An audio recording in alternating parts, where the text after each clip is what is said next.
think it's very important, you know, that there is this history here and that we don't forget about the history.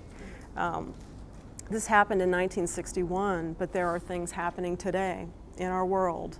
And, you know, the idea of turbulence and obstacles and some of these symbols that we have in this walkway is just as appropriate, you know, today as it was back in 1961.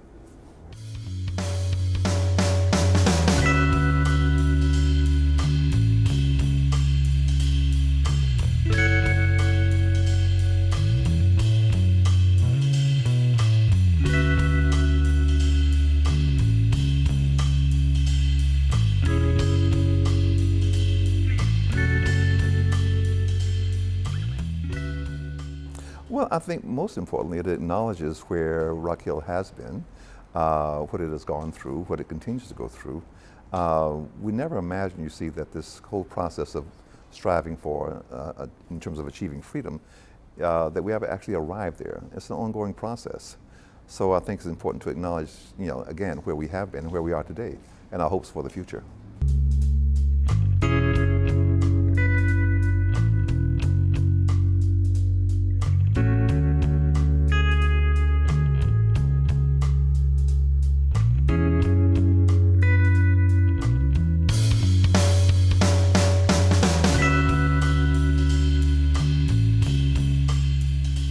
I feel like Rock Hill is in a renaissance right now, and I just feel that this really adds to the urban fabric. I feel like it really creates a sense of place, that this is rooted in Rock Hill, and I think it creates a destination for a public art space that is accessible to everyone. You don't have to go into a museum to access it.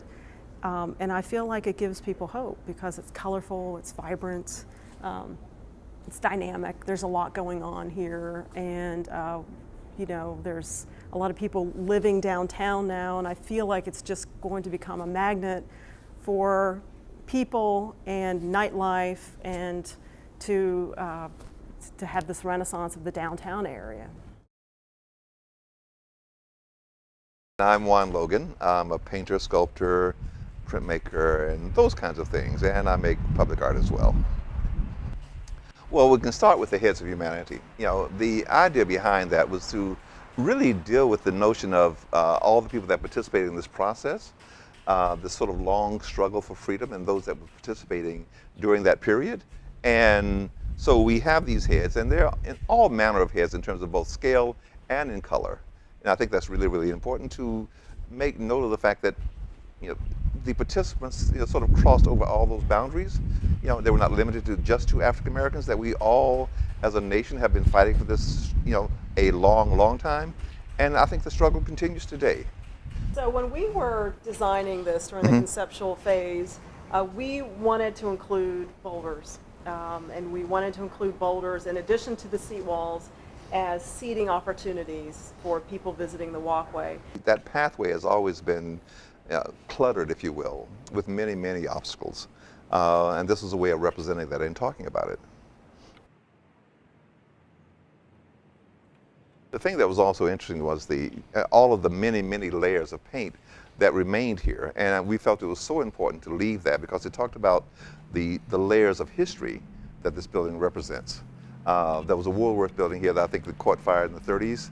And it had been covered up for many, many years, down to where the Coca-Cola signs are located. We felt it was a wonderful way to not only preserve history in Rock Hill and about Rock Hill, but also to bring our new elements into this as well, to talk about where we are today, where we have been, where we hope to go in the future. And this building, you know, all of these elements working together sort of talk about that and represent that. We believe in a very wonderful way.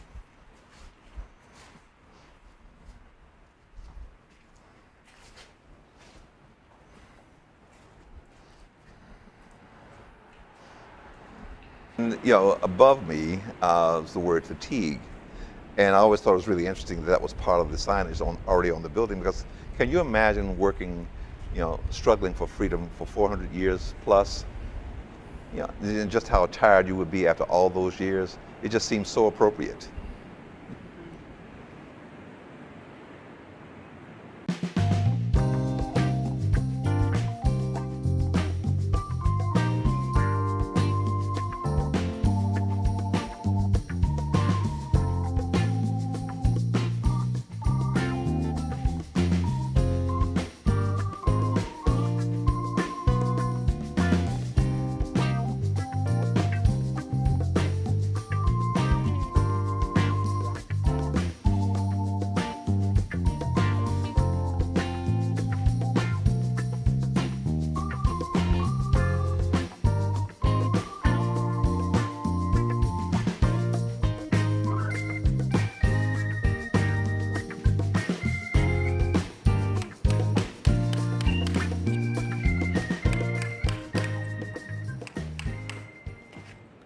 The process was just like with any project that we do, we research and we get to know the community. We talked to Tom Hanchett with the Levine Museum of the New South, talked to people, did a lot of research and photographed the site and did a lot of sketching. And basically we want to understand what makes this place unique, what makes the place tick. So we did that, and then we had a series of community engagement sessions, which included working with the students of Rock Hill as well for civil rights engagement and art projects. Well, we looked at the Rock Hill video last year when the sentences were vacated with the Friendship 9. So the impetus of the project was the Friendship 9 and the vacating of their sentences for trespassing.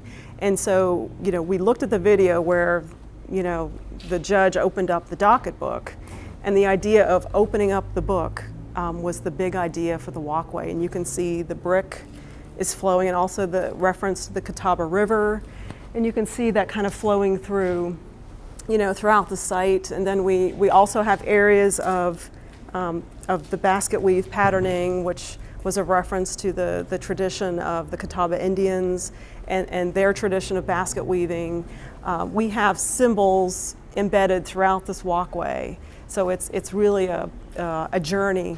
And the plants of Rock Hill, you can see, the spider lilies and the pollinator, the sphinx moths, and we have sunflowers and celebrating the dogwoods on the top of the wall, celebrating the native plants of Rock Hill. When we started looking at this project, there was the deteriorated Woolworth building, and the city decided to demolish it to make way for a new apartment and retail building and this walkway.